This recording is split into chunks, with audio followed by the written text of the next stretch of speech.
Madame la Présidente, Monsieur le Ministre, mes chers collègues, le partage du travail est un outil pour le plein emploi. Oui, et je remercie le groupe CRCE d'avoir posé ce débat dans notre hémicycle.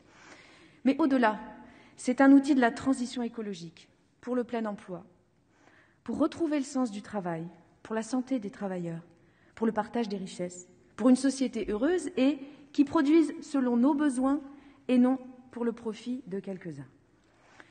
À l'âge de la retraite, 25% des plus pauvres sont déjà morts.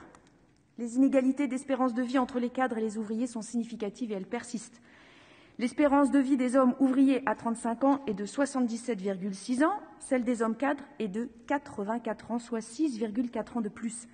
C'est ainsi la double peine pour les ouvriers. Ils vivent moins longtemps pour profiter de leur retraite et développent, à cause d'un travail harassant qu'ils occupent trop longtemps, davantage de handicap et d'incapacité physique liés à la pénibilité du travail. Cette injustice est insupportable.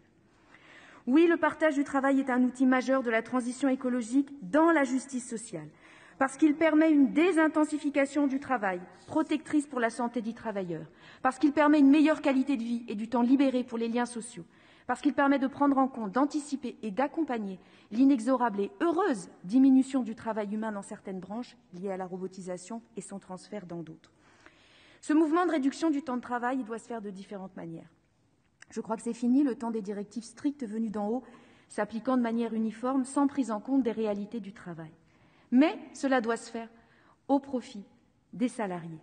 Toutes les possibilités doivent être mobilisées pour le partage du travail et sa réduction du temps de travail, à l'échelle de la semaine, de l'année avec des congés payés, à l'échelle de la vie avec l'abaissement de l'âge de départ à la retraite ou des années libérées pour des projets personnels, de professionnalisation, de formation. Le travail se transforme et nécessite moins de main-d'œuvre pour une production égale, voire supérieure. Alors que les progrès constants de la technologie, de notre système éducatif, de nos infrastructures publiques ont permis aux entreprises de produire davantage de richesses avec autant de salariés, la réduction du temps de travail est une manière de faire bénéficier aux travailleurs de ces gains, autant qu'elle était un outil plus juste au service du partage équitable du travail entre tous. Oui, elle est souhaitable. Pourtant, depuis une vingtaine d'années, la machine s'est enrayée. Les gains de productivité auraient-ils arrêté de croître? Pas du tout. La productivité horaire des Françaises et Français est l'une des plus grandes du monde, cela a été dit. Le temps de travail effectif tend à augmenter avec les assouplissements récents. Les salaires stagnent, voire diminuent avec la pression du chômage et l'explosion de l'ubérisation.